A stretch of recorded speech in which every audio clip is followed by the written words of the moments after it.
Imaginez un homme qui transforme la mode en révolution, qui fait de chaque défilé un spectacle, de chaque création une déclaration de guerre contre la bienséance, un génie qui habille les plus grandes stars de la planète, mais dont l'existence bascule en une seconde dans la tragédie la plus absolue. Voici l'histoire de Versace, une maison née dans la poussière de l'Italie du Sud, devenue l'empire du glamour mondial, avant d'être frappée par un drame qui ébranle le monde entier.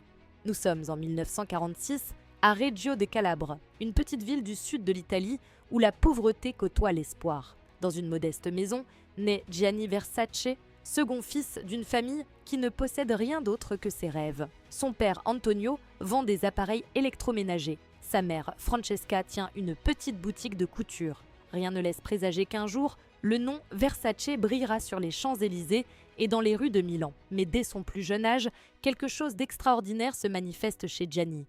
Tandis que les autres enfants jouent dans les rues poussiéreuses, lui observe sa mère coudre, découpe, assemble. Il mémorise chaque geste, chaque technique, chaque secret de l'atelier familial. À 9 ans déjà, il dessine ses premiers croquis. Pas des dessins d'enfants, non. Des créations d'une précision troublante, d'une originalité saisissante. Francesca remarque ce don exceptionnel. Elle comprend que son fils possède ce regard unique, cette intuition rare qui transforme le tissu en poésie. Elle devient son premier professeur, lui enseigne les bases, mais très vite, l'élève dépasse le maître. Gianni absorbe tout, invente, expérimente, révolutionne déjà les codes dans le silence de cet atelier improvisé. L'adolescence arrive avec ses questionnements, mais pour Gianni, tout est clair. Il ne veut pas vendre des réfrigérateurs comme son père. Il ne veut pas non plus se contenter de retoucher les robes du quartier comme sa mère. Il veut créer, éblouir, transformer la mode en art vivant. À 18 ans, il prend une décision qui changera sa vie à jamais. Il quitte sa Calabre natale, abandonne la sécurité familiale et part pour Milan, la capitale italienne de la mode. Avec pour seul compagnon son talent brut, quelques économies et une détermination sans faille, Milan l'accueille froidement. La ville ne pardonne rien, ne fait aucun cadeau, les portes se ferment, les refus s'accumulent, l'argent s'amenuise.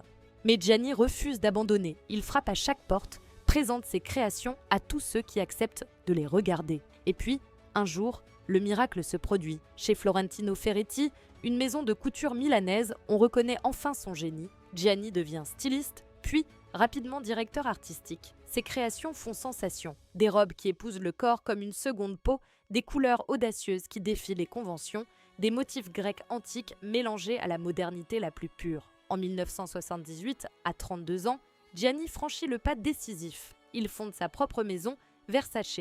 Ses premières collections bouleversent Milan. Les critiques sont divisées, mais le public, lui, est conquis. Versace ne propose pas seulement des vêtements, il vend du rêve, de l'audace, de la sensualité assumée. Les années 80 marquent l'explosion mondiale.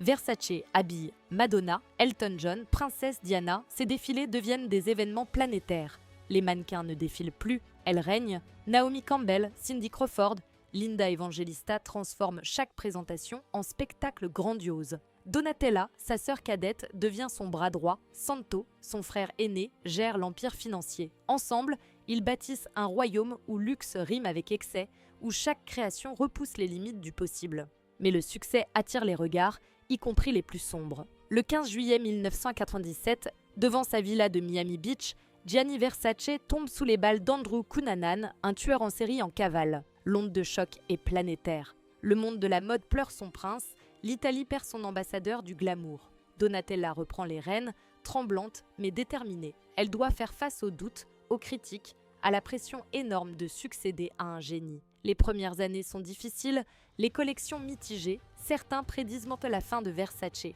Mais Donatella trouve sa voie, elle modernise l'héritage, collabore avec des artistes contemporains, habille une nouvelle génération de célébrités. Jennifer Lopez, dans sa robe jungle aux Grammy Awards 2000, relance définitivement la machine Versace.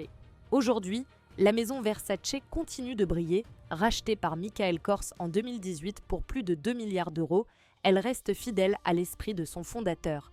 Chaque création porte encore cette signature unique, cette audace inimitable qui transformait déjà les tissus en rêve dans ce petit atelier de Calabre. L'histoire de Versace nous rappelle qu'un rêve d'enfant peut devenir légende, qu'un regard unique peut révolutionner un art, mais aussi que derrière chaque empire se cachent des hommes et des femmes fragiles, que le génie n'immunise contre rien, pas même contre la tragédie. Gianni Versace restera à jamais celui qui a libéré la mode de ses chaînes, qui a fait du défilé un art total, qui a prouvé qu'élégance et provocation pouvaient danser ensemble sur les podiums du monde entier.